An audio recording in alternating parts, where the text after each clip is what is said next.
Afternoon, everyone, and welcome to the virtual launch of the NEL Prescribing Quality and Efficiency Scheme for this financial year. My name is Catty. I'm a Senior Medicines Optimization Pharmacist and part of the NEL Pharmacy and Medicines Optimization team. I'm also joined today by my colleagues Rosalia, who's the Deputy Director of Medicines Management, Yaz, who is the Lead Medicines Optimization Pharmacist, and Imran, who is the Lead Medicines Optimization Pharmacist also. So we welcome you to today's webinar, which will provide an overview of the scheme and equip your practice to deliver the requirements of the scheme. So before we start, just to run through some webinar housekeeping. The webinar is being recorded, so we ask that everyone keeps themselves on mute, please, and to pop your questions that you may have into the chat. We hope to have about 15 minutes at the end to answer any questions. After today's webinar, we will circulate the slides, provide a link to the recording, and pull together an FAQ document from all the questions raised today. Please note, we've got quite a bit of content to go through. So this webinar is strictly for to discuss the new scheme. So any pre-existing questions about pre-existing schemes, please can this be referred to your place-based teams. So without further ado, I will now hand over to Rosalia, who will provide some background on the scheme. Thank you, Catty. And yes, thank you very much. So my name is Rosalia Ainty. I'm one of the Deputy Directors for Medicines Optimization in the Pharmacy and Medicines Optimization team in the NEL ICB. So I'm here today to give some context to our Prescribing Quality Efficiency Scheme for 23-24. Some of you might recognize names such as Prescribing LISs and LESs and Medicines Optimization Schemes and Prescribing Incentive Schemes. So for the newly formed NEL ICB, the scheme that we're running with this year, we've called the Prescribing Quality and Efficiency Scheme. So I know this has been anticipated for a few months, and really happy to announce that we now have one prescribing scheme across each of the 7 boroughs across the NEL footprint. The aims of the scheme, as similar with previous years, is to focus our attention and our resources to addressing national and local priorities in terms of medicines optimization. So when I say we, us as the NEL ICB medicines optimization team, but also our practices and PCNs and other prescribers. Also, from feedback that I've had with lots of other practices, I know that often the content of our prescribing schemes provides really good evidence for practices to showcase the CQC as having good medicines optimization processes with relation to, in particular, CQC Regulation 12. So the schemes in this hopefully will help practices to support national asks, NEL asks, as well as provide you with good evidence for CQC inspections. Broadly speaking, the scheme is split into 2 sections. The first focuses on quality and safe prescribing, that's the Prescribing Quality Scheme. And the second part focuses on cost efficiency of prescribing, and that's the Prescribing Efficiency Scheme. The schemes are linked, so practices signing up to this are signing up to delivering the asks within Section 1 as well as the asks in Section 2. And each of the sections have remuneration that is linked to it as well. And we'll discuss that in more detail later. Next slide, please. So I mentioned that the scheme would be across each of the 7 boroughs in North East London. It runs from September to March, which is about 3 months later than typically we would have launched previous prescribing incentive schemes or prescribing LISs. This reflects organisational change across North East London and other ICBs, of course, which has meant that there are changes in the way that governance arrangements and sign-offs and agreements from finance run. So this is a reflection of quite a lot of changes we've seen across the ICB and ICS footprint. However, I want to assure you all that the shorter time period to complete this work, we have taken into consideration the content and the workload. And in all our discussion with stakeholders, we have taken on board around workload. And when Catty discusses the section later on, she will outline some of the changes that we have made to accommodate this time period. I also want to highlight that we've involved quite a diverse range of stakeholders in this. So we've had discussions with the North East London LMCs, with the primary care leadership teams, with clinical leads across PCNs, as well as boroughs, and also with finance too. One of our asks is that practices please complete the web form by end of this month to confirm their sign up to the scheme. The web form will be in the chat shortly. So please do keep your chat open, because we'll share some of the links to complete this. Next slide, please. I also wanted to raise quite an important point that we need to focus on, and that's looking at our financial position. So for 23-24, the financial year that we're in, as of June end, because the NHS BSA data runs 2 months late, so we've got June data, the first 3 months, against our budget of £237 million, we're forecast to spend by the end of March next year, £261 million. So this represents an almost £24 million overspend on our prescribing budgets. We do identify that there is increased prescribing, both in activity, so we're prescribing more. This accounts for approximately 5 million, that we're often prescribing things which are much more costly because of the new drugs coming on board, because of pricing strategies, etc. And this represents £9.5 million for us in North East London. But despite those two factors, we still have a savings gap of about £9 million. So we're in quite a bit of a challenging position. When I say we, I mean the ICB, ICS across North East London, to be able to identify and deliver further savings from the prescribing budgets. Next slide, please. So the targets that we had for this year across North East London ICB in terms of prescribing savings was £17 million. As a pharmacy and medicines optimization team, we've identified about £8 million of savings across 24 different prescribing areas. And as I mentioned in the previous slide, we still have about £9 million of savings to be made. So I really have a desperate ask for all of you attending from PCNs and practices, that you work with us to try and implement prescribing recommendations that will help to deliver prescribing savings. We urge you also to utilise the newly agreed Optimise RX. I know Optimise RX was used by one borough in North East London, but it is fairly new to some of the other boroughs who were using Script Switch. So we really recommend that you utilise Optimise RX. If you haven't heard of this or not using this, please do use our generic contact email to let us know if there are any issues. There is also a feedback mechanism within Optimise RX, and to be able to feedback on any messages that you have concerns about, etc. But what we do ask is, please do utilize Optimizer RX in your when prescribing. And then we would urge you to also look at reducing medicines wastage. So any prescribing practices, from ordering to prescribing to dispensing, to look at ways in which we can reduce our medicines wastage. But then also finally, if you've got any recommendations to us about areas that you think we can make savings on, be they on any pharmaceutical products or appliances or manner in which people prescribe, dispense, order medicines, we would urge you to give us some feedback with your recommendations. And in the chat will be a link to which you can do that. You can either may wish to use that during this webinar, or you can feedback to us later on. But just urge everyone to input into this, even if you think it's an area that we might be dealing with already, or somebody else might mention it. We'll really urge you to try and give us some feedback on the areas that we can target, especially as you're all on the coal face of prescribing and seeing patients. So that's the end of my introduction. Thank you very much for making the time to be here today. And I'll pass over to Dr. Fofonso. Thank you.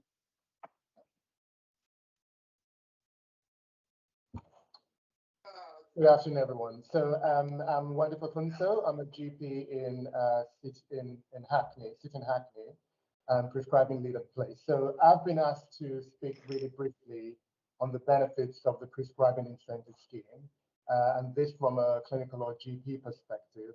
And I've got about 2 or 3 slides just to share some thoughts on this. So I think I'll first of all start off by saying that I'm really pleased that to note that we are carrying on with the prescribing incentive scheme. As I know, some colleagues and practices have been wondering and anxious even, given the move to integrated care systems and the changing landscape, about whether or not this would go. And a couple of people... Dr. Fafunso, I'm sorry to interrupt. Some of the attendees are saying they can't hear you. I thought it was just me. Yeah, I can't hear properly either. It sounds really blurred. Oh no, let's see.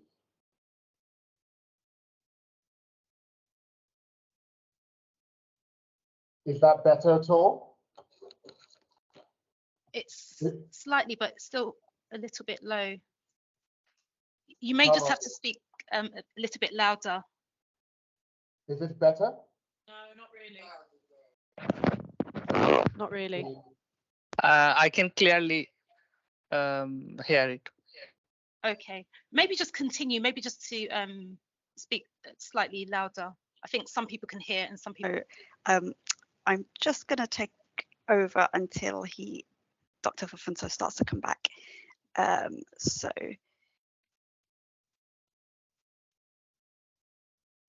So good afternoon. So for those who don't know me, my name is Yasmin and I'm going to outline the scheme today.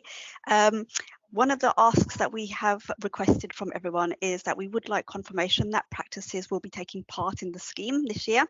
And you can do this by completing the electronic form which Katy has put in the chat. So you could do that now.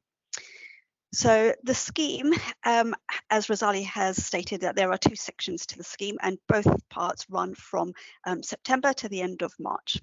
And the scheme contains a mix of both indicator-based activities where you don't need to submit any evidence of work and really just about trying to maintain or reach a specific target, and also activities where you are required to submit some evidence of work, such as, for example, from the clinical areas.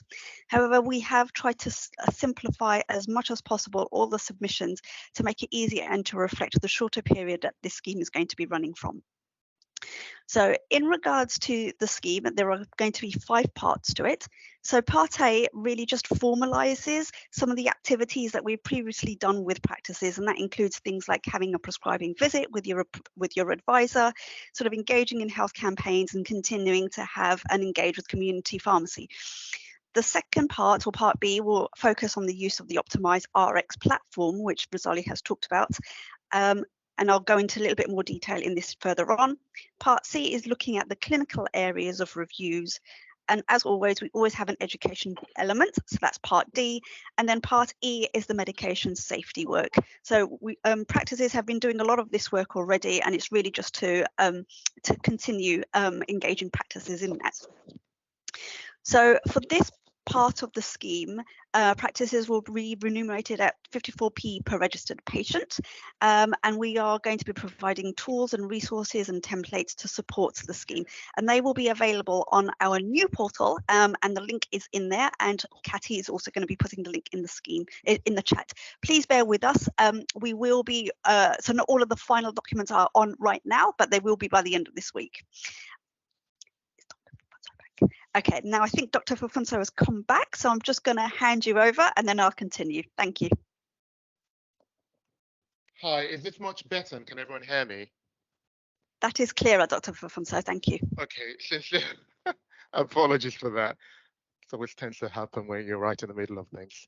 Okay, so if we could, right, we're back on my slide. So I started off by introducing myself. I'm Wande Fafunso. I'm a GP in City and Hackney. I'm prescribing lead at Place. And I've been asked to speak really briefly on the benefits of the scheme from a clinical or GP perspective. So I've got about 2 or 3 slides to just share some thoughts with you about this. So I think I'd first of all like to start off by saying that I'm quite happy that the scheme is carrying on. As I was saying earlier, some people within my patch have been quite anxious and wondering whether or not the prescribing scheme would go on, especially with the move to the integrated care systems and the changing landscape. And I don't think this was necessarily just because the scheme is incentivized, but the prescribing incentive scheme has generally helped practices to focus on local and national guidance and targets, certainly from a prescribing perspective, and I can attest to that in my practice. So what are the benefits of this scheme? Obviously, it provides good evidence to the CQC of good medicines management processes. Now, we know the learning from patient safety events uh, uh, does encourage active reporting to enable system-wide learning. The sodium valproate MHRA alert also continues to be a national priority. Now, the regulatory measures and the guidance for that, I believe, were first announced back in, I think, 2018, following a large-scale review of risk. And of course, it continues to be a national priority. The clinical reviews and audits that we do, last but not the least, which, as we know, are an integral component of clinical governance. They do help with the development of practice-wide action plans and shared learning. And I can give a personal example of this when we had our CQC visit back in, I think it was 2018. And one of the audits as part of the scheme at that point was the AF audit. I remember quite well. And we had shared with them, how this had improved practice within the practice, and they were quite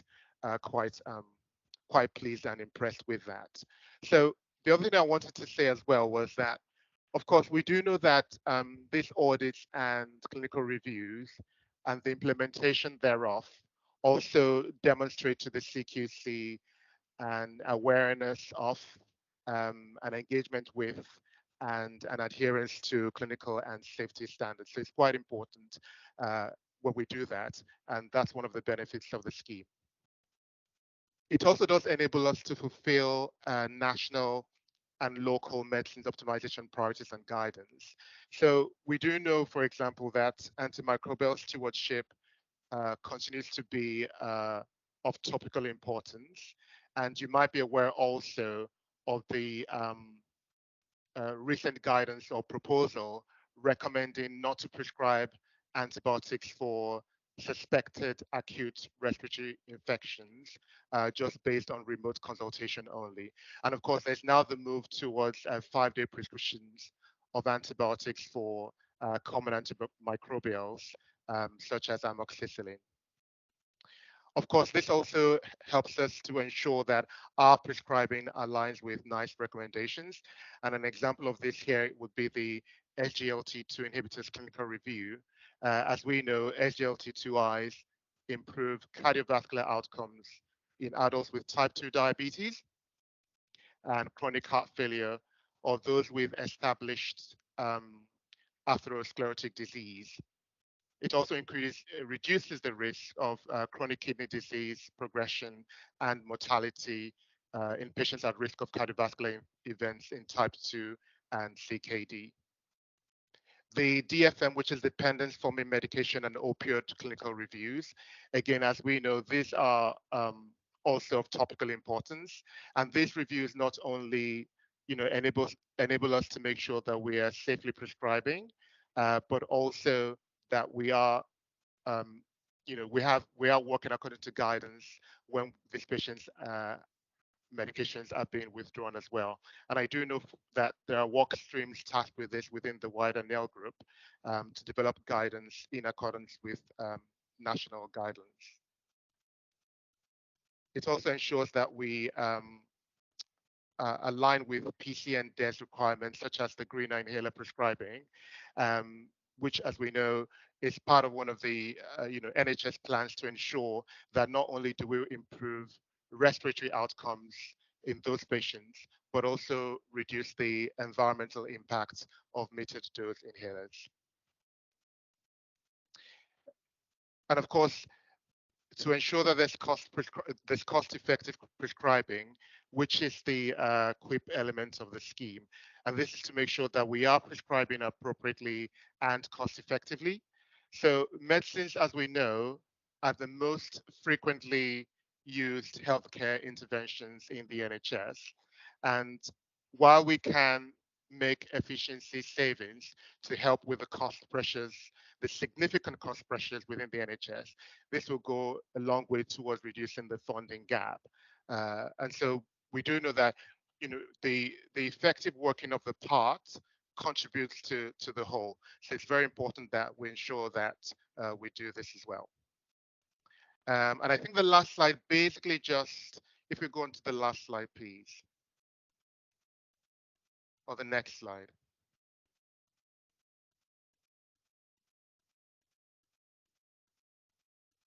And so this basically just summarizes some of the things that I think Rosalie has already mentioned. So I think the good thing to know is that, of course, we're not completely starting from scratch. So there is already some familiarity within the scheme.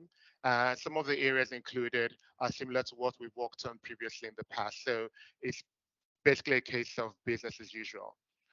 And because this is the first year this is being implemented, I think the learning and the outcomes from this would help to shape the future prescribing schemes. As Rosalia mentioned earlier, because we're starting a bit later in the year, it's a 7-month scheme, and to reflect that, the submissions have been reduced so that this would not be too onerous on practices. But of course, the practice medicine optimization teams will still monitor practice achievements. So the deadline for most of them would be end of March next year. And the ask is that practices should start planning ahead in order to meet those deadlines. The second part of the scheme, which is the prescribing efficiency scheme rather, has no submission required and is essentially the quick part of the scheme. And I think that's pretty much it from me. Apologies Fantastic. again for the slight hiccup at the beginning.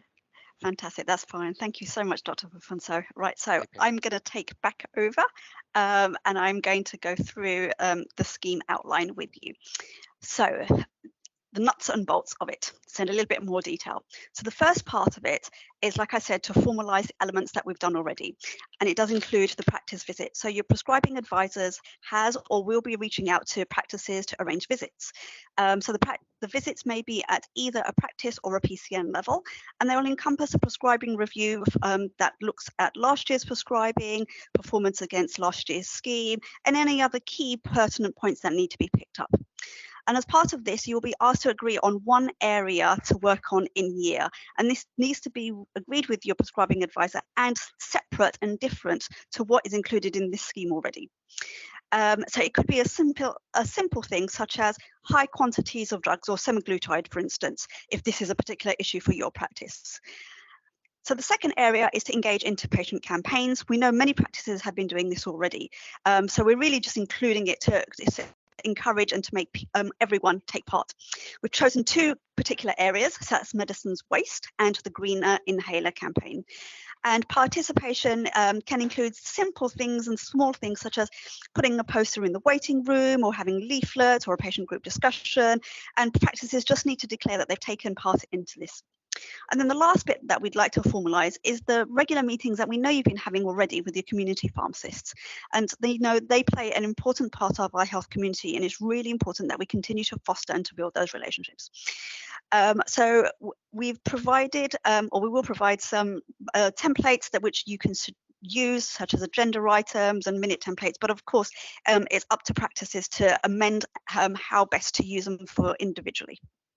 So the second area, so now we're getting into a little bit more of the nitty-gritty, is the engaging with the prescribing decision support system. So as Rosalia has said, we've had a bit of a change this year. So a lot of PCNs and practices were using Script Switch previously, and we've now all come on board with Optimize RX. So it does work a bit similar to Script Switch, and as part of this, we are asking practices to meet an acceptance rate of at least 20%.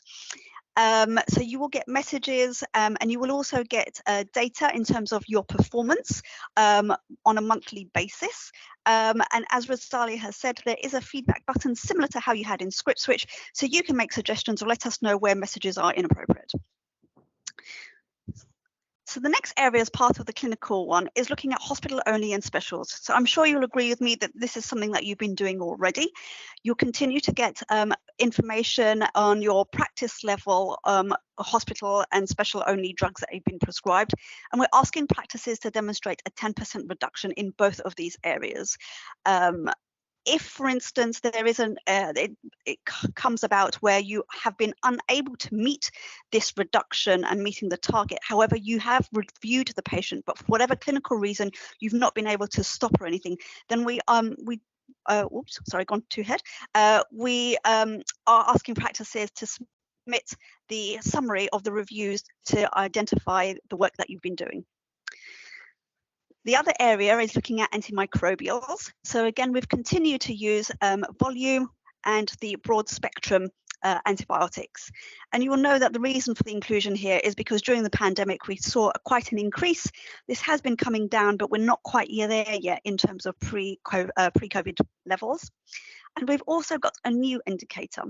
And this one, it's the duration of antibiotics, or particularly amoxicillin, from 7 days down to 5 days. So this is only really new for the scheme.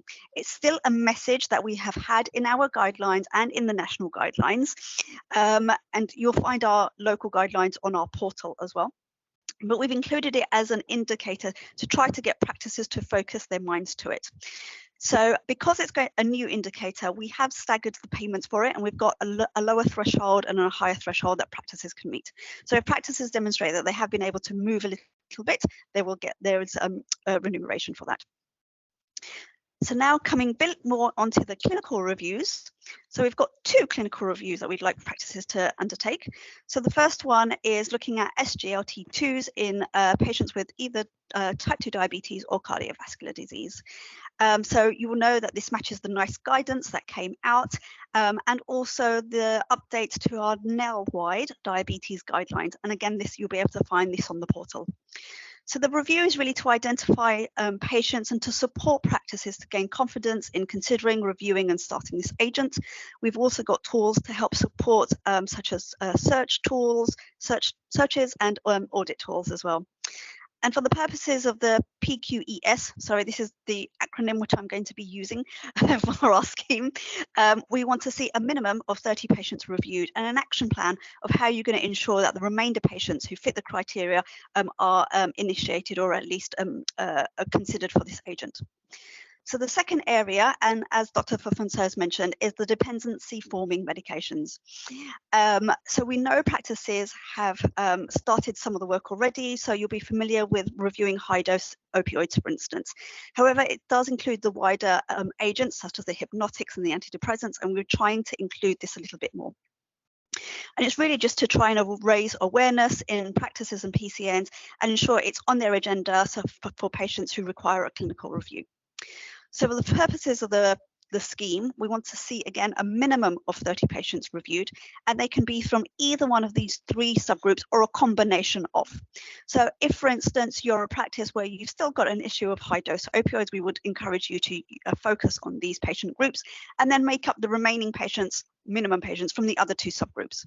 So one of the areas is looking at where opioids are prescribed, however, where NICE gives alternative treatments that could be used. And that includes the indications of osteoarthritis, rheumatoid arthritis and back pain. And you've got the NICE guidelines there.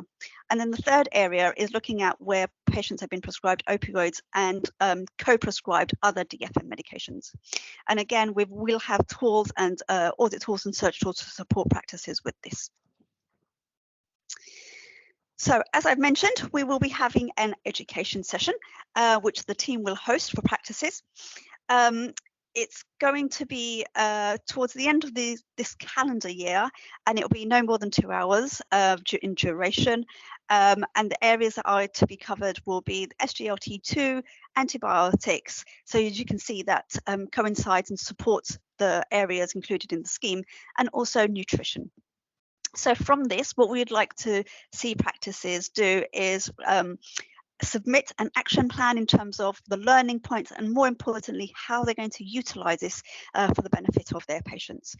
The session is going to be a recorded one, so if there are practices or pharmacists who aren't able to attend, then we would encourage them to review the video, but we would encourage as much as possible for each of the practices to attend this session, please, because then you can get the benefit of asking questions with our speakers. Part E focuses on medication safety. So again, as Dr. Fufunso has stated, we've now got this platform, the learning from patient safety events, and we're really encouraging practices to submit at least one medication event. Can be a near miss, but it's really about supporting the learning that can come from that. I'm happy to say that actually the medicines team this year now have access to this database, so you won't need to send us a copy of your alert. If you record it on the system, we will be able to have access for it. And this is really important so that the ICB can have a bird's eye view in terms of the scheme, the incidences that are coming through, and this will help to identify any areas that we may need to support or require further development. We do have a SOP to support practices in case they're not familiar with the platform, and you can always come to your borough teams as well. So the other area that we'd like as part of the medication safety is for practices to have a policy, which you should be having already anyway, in terms of how you manage MHRA alerts. We're not asking you to submit your policy, but more of a declaration that you have a policy on board, and actually it's a real opportune time to review this policy and make any updates. And then if you do make updates, just to summarize those. And the final area that is covered within this section is the actioning of the MHRA alert for valproate. So we'd like practices to submit evidence that they have completed the alert.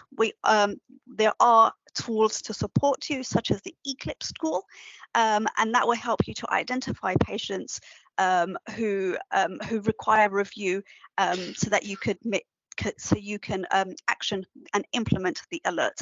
Again, we do have resources to help support that and templates for submissions.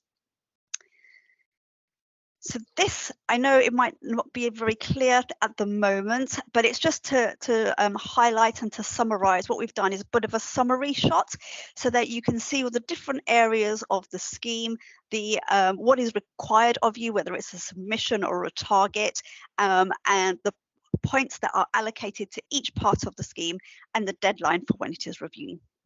Thank you very much indeed. I will now hand over to my colleague, Catty. Thank you.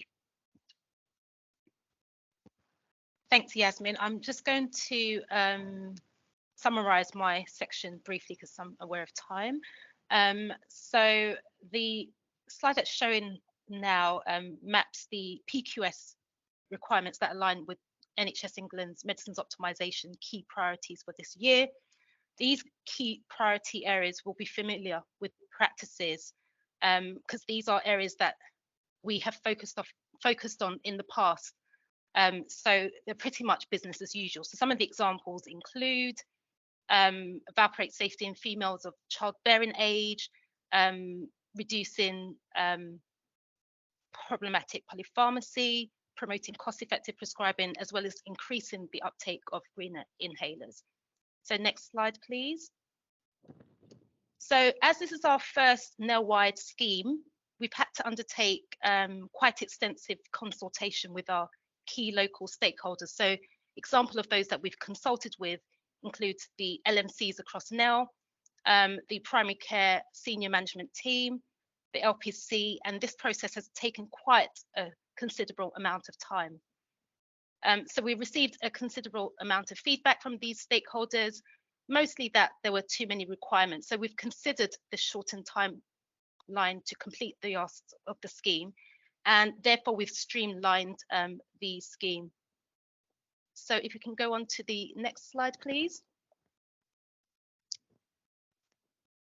Next slide again. So this slide essentially shows the amendments that we've made post feedback from our stakeholders. So we've removed the requirements for practices to complete a clinical review looking at the prescribing of antipsychotics in dementia patients. We've also removed the requirements to achieve a specific target for reviewing Eclipse live alerts.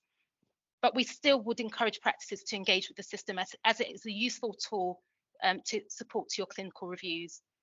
We've also removed the submission requirements for the entry criteria, but we ask that practices do a self-declaration to the medicines optimization team that they've actually completed this specific ask. We've now suggested for the MHR alert section that practices only respond to one alert, so that's the valproate 1. If you don't have patients on valproate, then the requirement is for practices to respond to an alternative alert. So that's it in a nutshell. I will now hand over to Imran, who will now cover the efficiency part of the scheme. Okay, that's brilliant. Thank you very much. So as mentioned, we've also got an efficiency scheme part. So next slide. And this will cover 3 main areas. Next slide.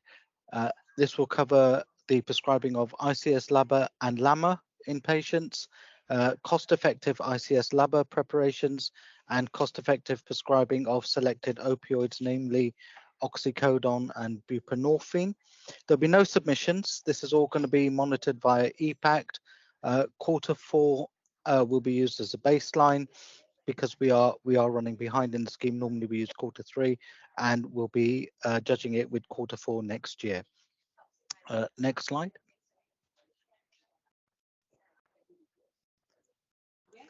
Okay, brilliant. So we've already given you a synopsis of the prescribing efficiencies that we need to achieve, which is about £17 million.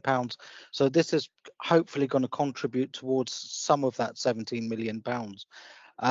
The whole PQES scheme itself is funded actually through the savings.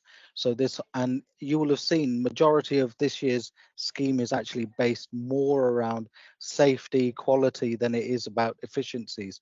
So we're using those savings to help pay for the prescribing quality scheme. Next slide. So to get into a bit more detail around what the ask is, some key pointers. The payment is going to be 26p per registered patient, and in the previous slide you saw we're again allocating 100 points for all 3, and I'll show you what the split is between the 3 targets in a second. Next slide. So the 3 areas, as I said, the first one is prescribing where you've got patients on an ICS LABA and a LAMA, is to consider using one of our triple therapy inhalers. Now, there are some real benefits in doing this, one especially for the patient, because there's one inhaler instead of using 2 inhalers. Often they might have an MDI and a DPI. This will take some of the, it just makes it easier. I've already been doing this prior to the launch of this scheme, and touch wood, you know, I've had some good success with patients that have gone on to triple therapy. It's also a time to actually consider whether the treatment is appropriate. In COPD, certainly, I don't see too much step down. Normally, it's always a step up, but there may be an ACOS patient or an asthma patient, possibly, where you may actually be able to step down as well. So this one, I think, is not just cost saving, it is actually really good in terms of patient benefit as well. The second one is about the cost effective prescribing of ICS LABAs. So we're preferring, obviously, to go to a greener option, which is a DPI inhaler. However, that's not always going to be the case. If the patient hasn't got enough inspiratory effort, then we would still prefer a cost-effective MDI. And I think somebody's put in the chat about Clenil going to Soprabec, that it's a different color. And yes, we don't expect this to be a blanket switch. You know, you do a search and just switch everybody over. Ideally, you'll be reviewing your patients at their annual asthma review. That's a good time to do this. Some of you will be doing it face to face. Some may just need a telephone consultation, and it can be done from there as well. So yeah, not a blanket switch, but you know, speak to the patients. Obviously, we need to do that. And the third one is about prescribing cost-effective brands for buprenorphine patch and oxycodone modified release tablets and immediate release capsules. So there are, apart from the cost benefits, there are actually advantages to this. there have been a number of medication errors where, you know, you've got so many different brands of oxycodone now, and there are a lot more brands for buprenorphine that are on the market as well. It was easy back in my day, you know, you just had Butrans and that was the end of it. But now with so many brands, there have been errors, prescribing errors, dispensing errors, and I think if we can, if the patient getting one particular brand will hopefully start to reduce those errors. And obviously we've got the cost efficiency side of it helping us as well. So those are the three areas, and the targets are there. So we're looking at a 50% of patients who have got an ICS LAMA to be prescribed, you know, a Trilogy, a Trimbo, something like that, or to be stepped down. We're looking at a 60% for the branded ICS LABA switch and 70% for the buprenorphine and oxycodone. Somebody's mentioned there's a huge problem with brands of oxycodone and buprenorphine. Hopefully the ones that we're asking you to do are not the ones that are the problem. So fingers crossed on that. If there is a problem, let us know.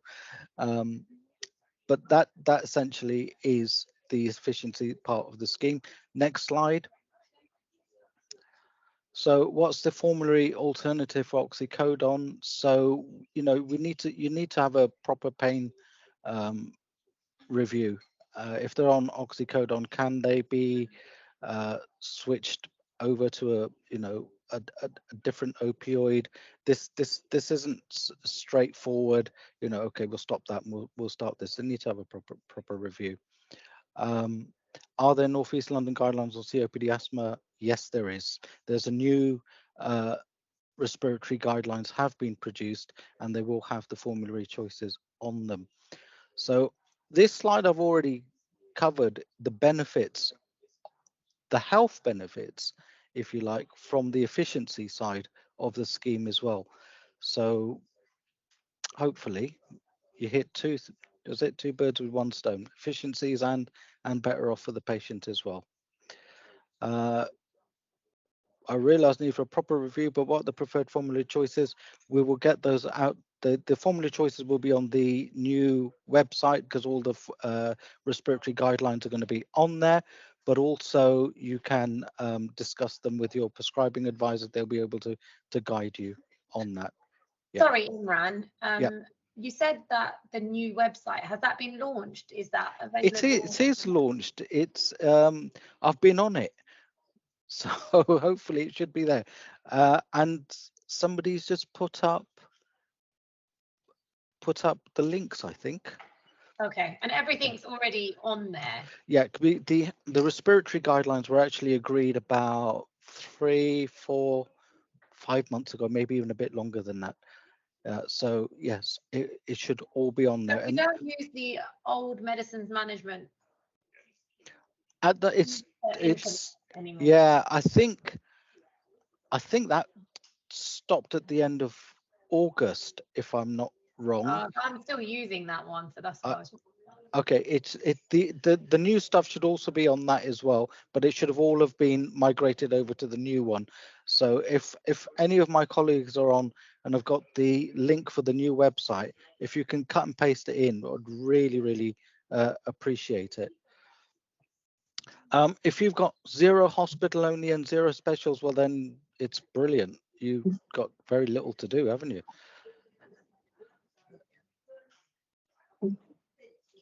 That won't be a problem. Yeah.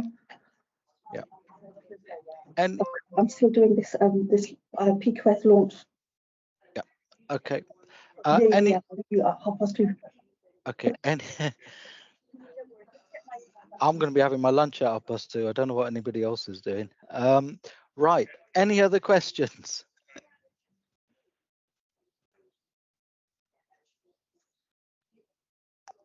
Right. Any difference between Optimize RX and Script Switch? No.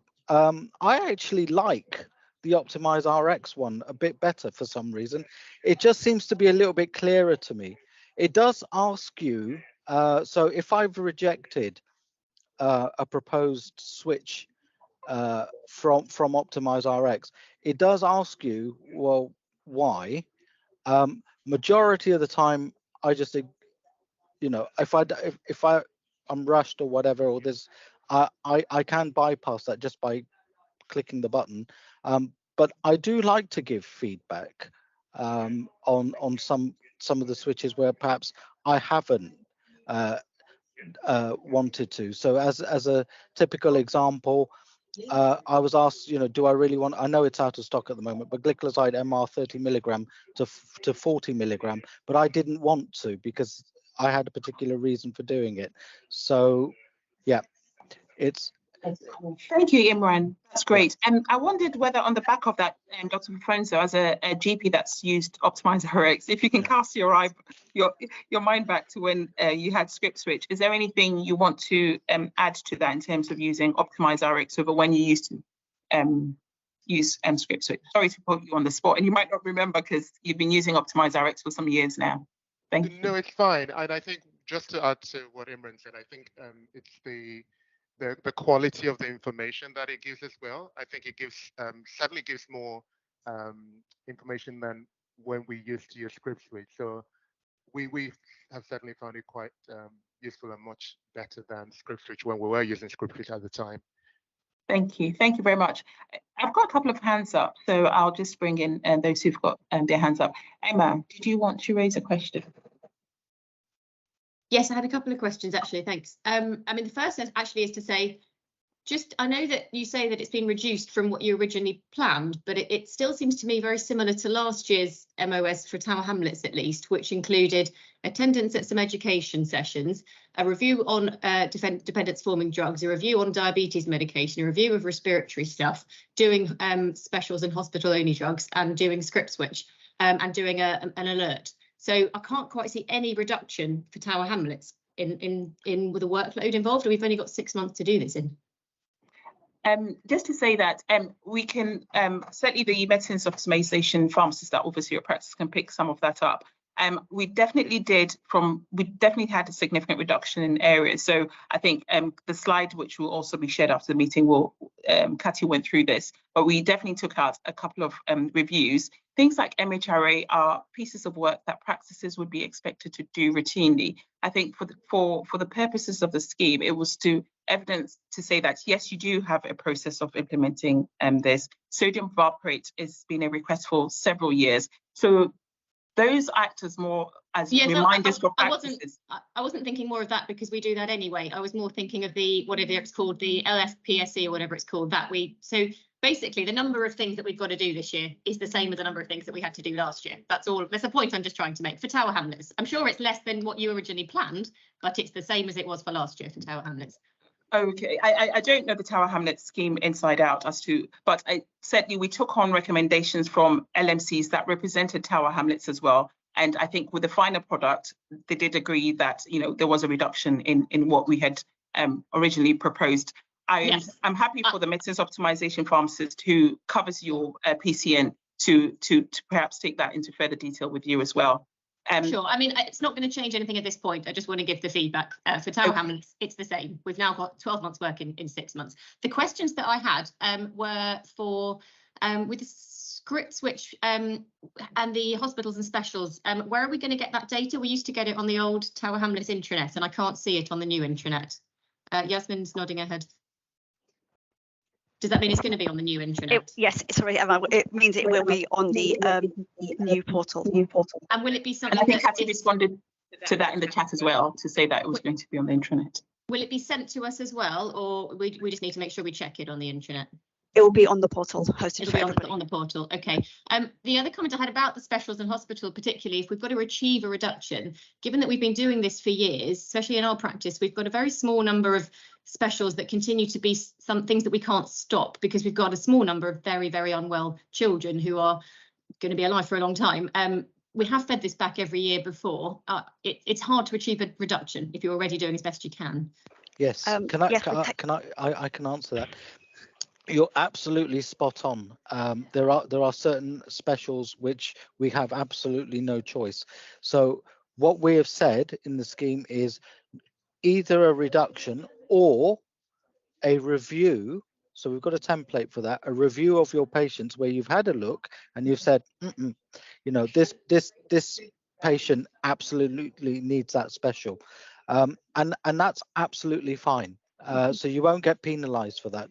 What happens though is over time we all do this. These specials come in, and we just carry on with it.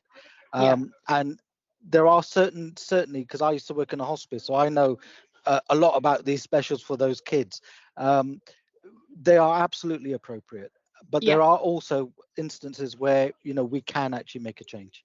Yeah, the next question I had was about the cost-effective bit, the bit about the inhalers and the opioids. Where will we be able to see that data so that we can see how we're doing? You will get monthly scorecards, which will show you where you are with each of your targets. So and they will also be available on the website, I think, as well. So, and also via your prescribing advisor, they will certainly be able to help you with those. Great. And just to add that there will be crib sheets about which products we're recommending over others.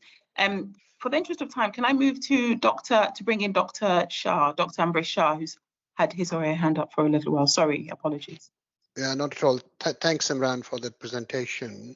The question I wanted to ask, I think, has already been put on the chat at 1353 by Billet Lane Medical Practice. Now, this is about inhalers or some other items. When Optimize RX offers you a choice, and when you adopt the choices, ask you to enter the dose. And if you go back to check the dose on the previous formulation, it automatically accepts the previous formulation by default. So you're not able to choose, and you don't know beforehand which items is going to ask you for that information for. Imran, would you like me to bring Sanjay in to help respond to this question? Sanjay is our head of medicines optimization, leading on respiratory issues. Sanjay, are you still on the call? I am. Sorry, I kind of picked up that message. So I'm just wondering if we can take this offline, Dr. Shah, and I can get some details on it. It may just be the way that the message has been set up. So I just need to make sure and understand what that looks like. And we can make an amendment to that message if that's the case, because clearly we want it to make it as easy as possible for you when accepting those messages. Okay, I'll give an example, Sanjay, a simple one. Take Clenil inhaler. Yeah. I think Optimize RX is currently asking you to switch to Sporobax or something? Something like that? Yeah. Now, it doesn't convert the dose directly. It asks you to re-enter the dose. And if you then go back to Clenil to check the dose that patient was on, it will automatically accept Clenil. Then you can't go back to Sporobax to change it. So by default, it will pick up the previous product the patient was already on. Okay, I'm going to pick this up with the product team at Optimize RX and see what's happening, because that shouldn't be happening, but I need to understand that. I hope I'm making sense to you. Yeah, no, I understand what you're saying. So let me go back to the team and we'll look into that. Okay, thanks. Can I just raise, but just to quickly on this one, I just did the prescription for exactly the same thing. It did not take Clenil off from the patient repeat. It kept the Clenil on the repeat and issued the new Sporobax on repeat. So ideally, when you're replacing a product, you're removing the old product in the past and starting the new one. That makes sense, yes? Yes, it does. It does. Yeah, so I can pick that up with the technical team as well, because I mean that wouldn't just be Sporobax, that would be across anything that we're accepting changes for. So let me see what they come back with, and we can get a response on that. Thank you, Sanjay. And another thing, Sanjay, sorry to come in. That's right. Sometimes it's asking you to change Ramipril capsule to tablets, and sometimes asking to change tablet to capsules. It's done both. Oh, so that might be on price, because I think the way some of the messages work is if there's a differential in the price, I think it amends the way the message is based on the drug tariff price. But I mean, does that happen on month-to-month basis, or how does it? I can find out. So certainly, I don't think it should happen on a month-to-month basis, because it doesn't normally fluctuate quite like that. But I can check again. Okay. Okay, Dr. Shah, just for the purpose of time, if you've got other queries, and we're going to put the queries email contacts in the chat if you could use it. Can I take just one question from Farhana Hussein, just the one for interest of time, and then I'll come to Dr. Wright, and then I won't take any more questions. But please do know that we do have contact details that you can contact us with any further questions. But just one question, your most important question, please. Thank you. Hi, thank you. Sorry, thanks for taking my question. I just wanted to clarify, actually, because I'm in Newham as well. I think the work seems pretty much the same as what we did last year, but I think this year there is an extra part, if I'm not mistaken, and is that the prescribing efficiency scheme, and this is an add-on to the original scheme. So this, we get 24 pence per patient for doing the extra points. I'm not familiar with previous Newham schemes, but I'm familiar with that generally all incentive schemes tend to have a requirement to make some efficiency savings. In addition, our finance required for the investments to incentivize practices for doing this work, that there would need to be delivery of savings. I'm not quite sure if you joined at the beginning when I talked about some of our financial positions, but having an element of efficiency delivering savings is typically linked with most incentive schemes. So perhaps it's in a different sort of way. It's not linked to the detail of a kind of review, etc. But delivery of efficiencies has always typically, in the kind of 2 decades that I've worked in prescribing advisory roles, has been linked to schemes. I'll ask the prescribing advisors who are leading on Newham PCNs to discuss this in detail with your practice. So do email us as well. Farhana, just to say that actually the savings elements that we've done previously in TNW have been incorporated as part of the clinical elements and the clinical reviews. So I think really the difference this time is it's a little bit clearer and a bit more overt to probably what you've been used to for the last few years in TNW.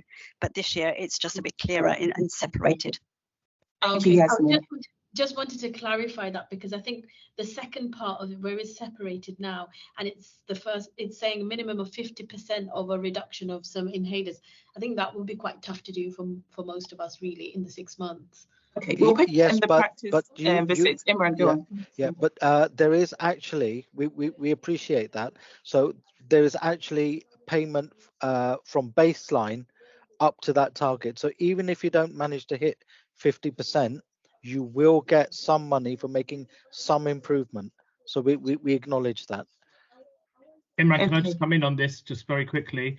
So just our baseline data, the practice with the most patients are eligible for this, I think only had, I'm going to say 200 patients, and there's a fairly big list size practice, I think 23,000. I think a majority of practices have got less than 50 patients identified. So actually we could, you should be able to manage that, but that's all in the baseline data pack that will be posted out onto the portal. You'll be able to see that. Thank you, Sanjay. So very last question from Dr. Wright, and then we have to close, unfortunately. Thank you. Hi, sorry, just a quick one about the optimize suggested switches. When it suggests an option to use, are they dose equivalent? Because I think Clenil used to be half the dose of beclomethasone or something, but if they're dose equivalent, then we can just use original dosing and frequency in regards to somebody's previous question. And the Soprobec and Clenil are identical, so they're bioequivalent. So then we could you can use original dose, whatever you were using for Clenil. You don't have to amend the dose. I think the other doctor was querying that, but we'd need to know they were bioequivalent. Before so we could just I think the switches, dose. the switches on there will only be where they're bioequivalent, because that's why I don't think we've included QVAR in this. Thank you. Yes, that's answered. But they're bioequivalent. Thank you. That's it. Yeah. Thank you very much. So very sort of busy question and answer in the chat, and also in the question and answers. And I apologies for my poor chairing, because we've gone a few minutes over our scheduled 1 hour. Again, thank you very much for everyone for attending today. You should have had yesterday emailed to your practice the detail of the scheme. You will also have your medicines optimization pharmacy team contacting you with regards to prescribing visits. So please do respond to these as soon as you can. There's also some contact details provided in the chats by the team, Yasmin, Imran and Kati. So please do contact us if you need any further information, or if you had a question that you feel wasn't clarified today. I appreciate all your efforts. I know it's really sort of difficult, challenging time in general practice. So we continue to be appreciative of all your support in terms of your prescribing and your standards of prescribing, efforts that you make around efficiencies, etc. Again, I would like to thank the team, including Dr. Fofonso, Yasmin, Imran, Kati, and Sanjay, helping us to respond to questions around respiratory. Really appreciate all your efforts. And thank you very much once again for being here today. Any last questions or comments from Kati, Yasmin, or Imran, please? No? Okay. Could I just quickly make a plea for next year? Could it start in April? If it takes time, could it? Yes, it will do. Yes, we aimed to, but in the introduction, I explained some of the organizational issues that led to this, but we aim to do that. Thank you so very much for your time and take care. Bye-bye. Okay, thanks. Sorry, was Can there we a stop time recording, limit? please?